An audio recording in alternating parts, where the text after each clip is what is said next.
good eye for the aesthetic, right? The outside of a race car, the beauty of it. Hagan and Stewart had good-looking race cars this year. The Dodge Direct Connection car. As we look now at Dan Wilkerson's Mustang. Well, you look at both these cars. Let's talk about Tony Stewart and their entire operation.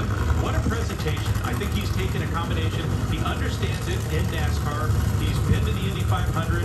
Look at the branding. Look at the eye appeal and what they have done, not just to the car, but how they built it. Look at the team and how polished and how efficient they are.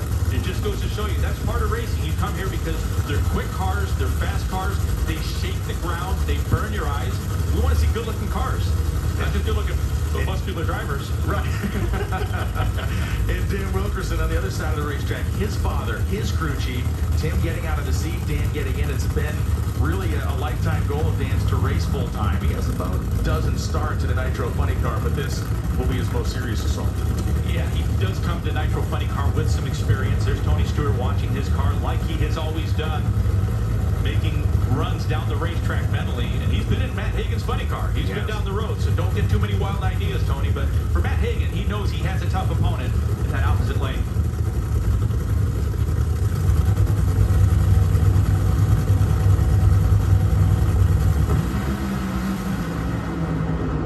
Dan Wilkerson may show the way home. He couldn't do it. 386, man. What a charge at the end of that run for Matt Hagan. 329 miles an hour. Dan Wilkerson was 55 to Matt's 105. That could have been big trouble. Hey, he had the right idea. The first part of this equation right here is do not allow Matt Hagan to get off the starting line. That's a pretty tall order. So what Dan Wilkerson did was he was able to get close to 600s, maybe closer to about 500ths of a second off the starting line. That gave him an advantage. Thank goodness for Matt Hagan that he laid back a little bit. Maybe he was distracted. Maybe he just laid up. But his tuner gave him a good car. This is really one of the first side-by-side races that we have seen. But a lot of credit to that Skag machine. They just didn't quite have the horsepower from the 8th mile to the finish line. Hagan was behind at every single incremental on the drag strip except the last one, and he won by 9 thousandths of a second. Yeah, and that doesn't happen to Matt Hagan that often. This just means that whoever he's going to race in the next round, you might have some pity on them.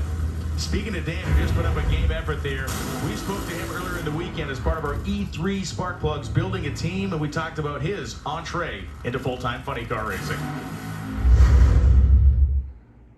Tim Wilkerson officially passed the torch to son Daniel to drive this nitro burning funny car. It's not your first rodeo. You've been behind the wheel of one of these cars for years, but always in short duration. Now you go from crew chief to driver. How does that change for you, your whole mindset?